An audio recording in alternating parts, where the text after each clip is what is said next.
Disney logo that gets in and out in 13 seconds. It's hard to believe it ever existed. The sin is for how hard it is to remember it existing, FYI. Ooh, it's a Rorschach test. I see a poodle. Mulan rips off the LOTR movies before those movies are even in development. I guess they technically ripped off the LOTR books. In case the glowing yellow eyes, dark hood, and asshole bird confuse you, this guy has fangs. This is for sure the bad guy cliché. The Huns have crossed our northern border.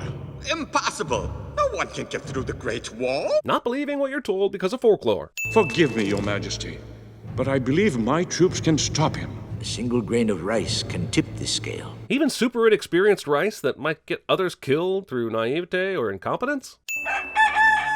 Cox. As cute as it may be, tying a punctured feed bag to a hyperdog and letting him into the chicken yard is not an efficient way to feed your chickens, no matter how good it is for cartoon comedy. God damn, this horse saw our Sins video for Mary Poppins and said, "You think that's a fat horse? Check this out." Because this is easily 3 horse torsos smashed together like deli turkey breasts sitting atop 2 pairs of regular-ass horse legs. This horse is thick with a capital damn. Honorable ancestors, please help Mulan impress the matchmaker today. See, this is why you have to be careful what you ask for. Technically, Mulan makes a huge impression on the matchmaker. A terrible, horrible, no good one. Her father should have been more specific. I mean, yes, this is a cartoon that is super unrealistic in many ways, but these human-powered carts are traveling at a blistering speed. Of all days to be late. I should have prayed to the ancestors for luck. It wouldn't have helped. Grandma survives this. I'm here! Me and my triple-wide horse are here! The lyrics here are, we're going to turn this sow's ear into a silk purse, and rather than be offended on Mulan's behalf, I'm going to applaud anyone who can turn an ear into a silk purse. That is some next-level Rumpelstiltskin right there. This entire song and segment is about making Mulan pretty enough for men, and while the movie ultimately is going to defy this ideology, I'm still singing this super sexist song for existing. As these women sing, I can't help but wonder how dressmaker Lolly Lou is keeping those pins in her mouth. She's pierced her lips, hasn't she? Jesus.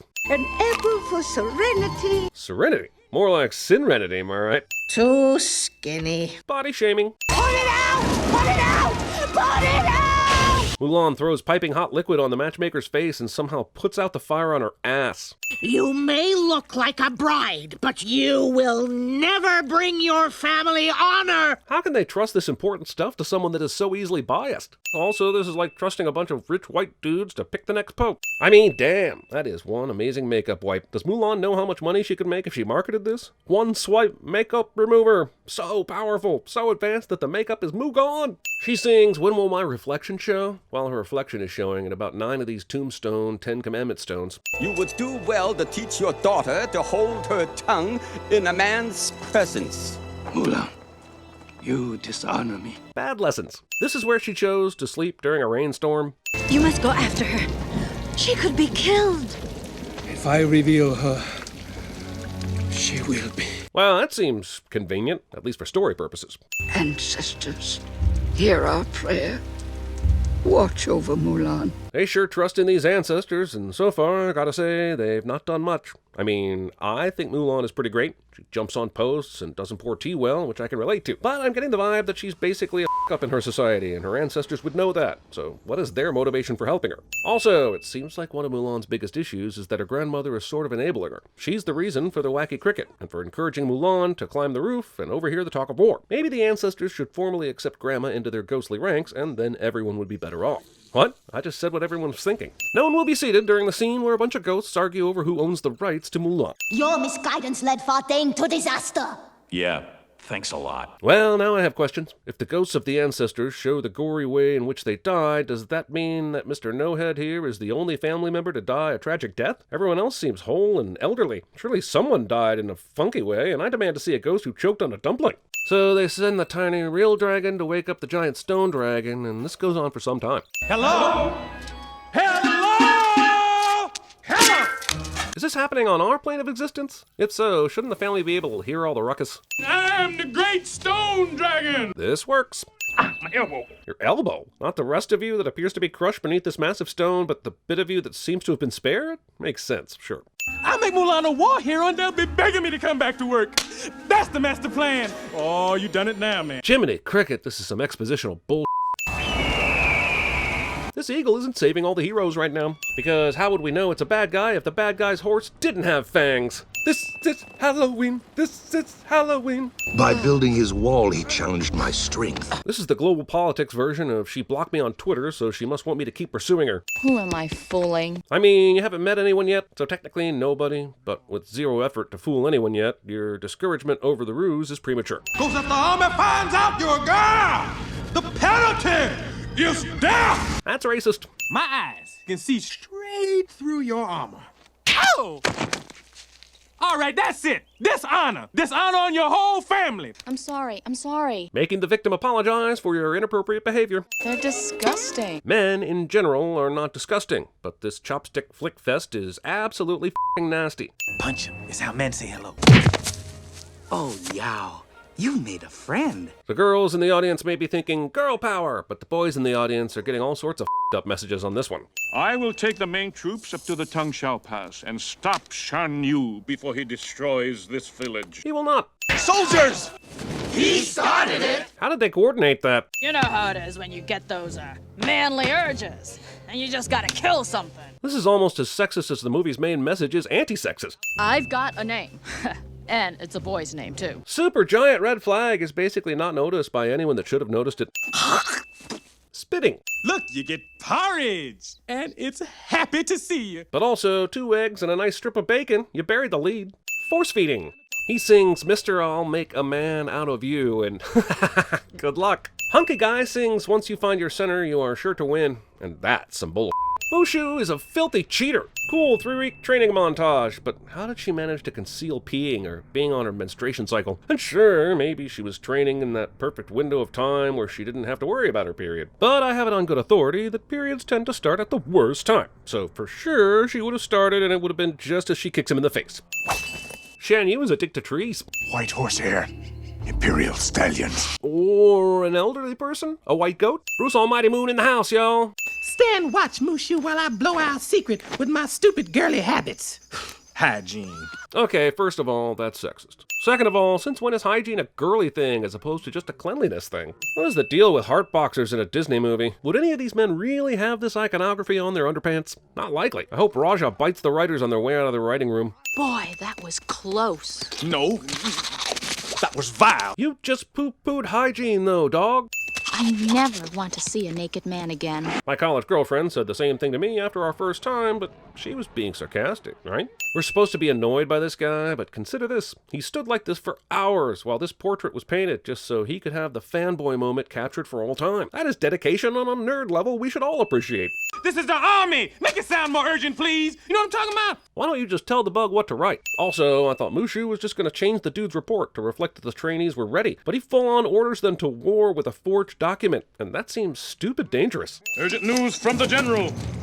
Somehow, in the time it took Chifu to walk to the water and be rejected by the bathing men, Mushu and Kriki found a panda to tame, armored to stuff and bamboo intricate enough to animate the arms and hands of their puppet. Or should I say, this works. They go directly from the order to join them in the battle to a song that opens with lyrics about how they've been on the road for so long they feel like tired cattle, and that's jarring. They sing, "What do we want? A girl worth fighting for," and this is one of the most sexist Disney songs ever, except maybe that one about sin and f***ing and Hunchback. I mean, I understand that we need to move the story along, but this Chien Po character straight up rolled a natural 20 on a perception check to spot the dead general, and another one for an athletics check to beeline to his corpse and retrieve the helmet for Li Shang in such a short amount of time, or so I'm told. As she goes to place the doll in the snow, and the army moves to race and protect the Imperial City, I have to wonder why no one shed a single tear over the total decimation of the entire Imperial Army, including the captain's father. Some sad music played, they all stared, but no one actually got sad, and it troubles me deeply. There were a lot more people in the fighting montage, so where exactly are all those men?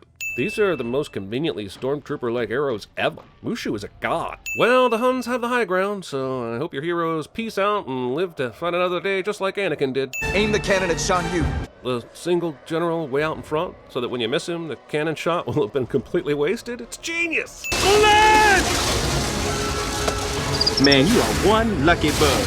No f***ing This movie's working title was luck all around. How the f do you swim out of an avalanche on horseback? This is some kind of all-timer insult to science right here. Jesus H. Benjamin Fancy Pants McGee. That isn't water. Jesus, Mulan is f***ing strong. She just one-armed Li Shang out of the snow and onto her horse without ***ing her pants or popping a toot. Impossible. No way we survived this! And yet they do. Despite the 1,500 pounds of people and animal hanging off an arrow and goddamn rope, they survived this. You're king of the mountain! This gives me flashbacks. In elementary school, King of the Mountain was a game we played outside at recess, where the goal was basically to claw, gouge, and puncture your way to the top of a heap of other students. I lost so often I became known as the basement of the mountain. He's wounded! Get help! Get help from who? They're on an avalanche mountain. The f is this magical medical tent appearing out of nowhere? A woman! Treacherous snake. Those things are not synonymous, even in these ancient times. Where the f did that cricket find sticks? I guess the joke is that the resources are so slim the fire has to be tiny, but I don't think even that fire would last 10 seconds in a windy winter environment like this. And yes, it goes out soon, but only after Mushu literally touches the fire with his dumpling on a stick, basically snuffing the flame with the food. Also, eat the horse, y'all, or at least the dragon. So when I looked in the mirror, I'd see someone worthwhile. Well, no one gets to do that, except Joel Osteen. Some bull. Movie steals the character yells so loud that other characters miles away hear it, cliche from The Princess Bride. Wait, that yell caused all the Hun warriors to be able to come back to life and climb out of the snow? If magic is being used, I wish it would be explained. Did you see those Huns? They popped out of the snow! Like daisies! Mushu would be fabulous at CinemaSins. Make way for the heroes of China! Make way for Prince Ali. The Huns are alive! They're in the city! You don't belong here, Mulan. But did you hear what she said? My children! They cannot hear you, dude, but go on with your Emperor self. Trojan Dragon. No! Come on! Yes, why leap into action at any point before this moment? A hawk carried a sword to your nemesis before a brood of baddies busted out of a dragon and scooped the Emperor, but you just stay there frozen in place until someone yells, "Come on!" The Huns drag the Emperor into the castle and close the doors instead of, killing him. They'll never reach the Emperor in time.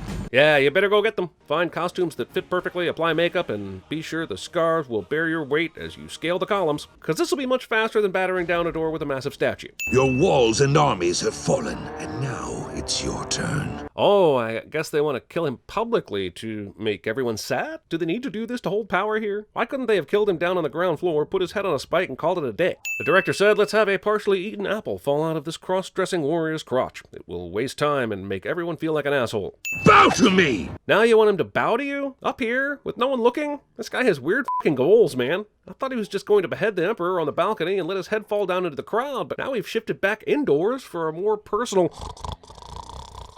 On the roof! Look! Oh, happy eyesight fairy galore. Ready, Mushu? Mulan disarmed the villain and has a sword to his throat, but turns to a haphazard dragon to blast him with a firework. Slice the man open, Mulan. Be a f***ing man about it. Am I doing this right? This man tore through the ceiling beams, rafters, and tiles to get to the roof, but he can't tear his cloak to escape a goddamn firework? Convenient lantern zipline is convenient as f***. You are a lucky bird. Oh, eat my balls. Very well. You can have his job. What? I? Character faints after hearing something shocking cliche. With all due respect, Your Excellency, I think I've been away from home long enough. Yeah, because I wanted to show the world who I was on the inside, a bright and brilliant strategist with courage and strength. But now that I'm all the way here, I think I want to go home and conform to societal expectation. You know, send a real positive message to the young women out there that it's okay to dream, but once you get out in the world and it gets hard and scary, that it's just a better idea to stay home and marry the first man that pays you any goddamn attention. I brought you the sword of Shan Yu and the crest of the Emperor. Trying to please your parents.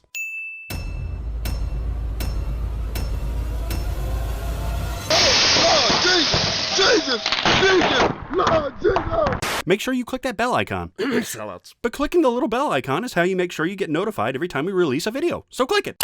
Sellouts. The beacons are lit! Gun knuckles for 8! And Rohan will answer. One moment. Why did you just throw cold coffee on me? I volunteer as tribute. Why? 10,000 years will give you such a crick in the neck.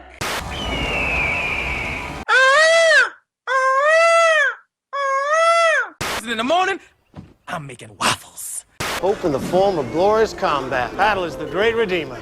Look to my coming at first light on the 5th day. You're king of the mountain!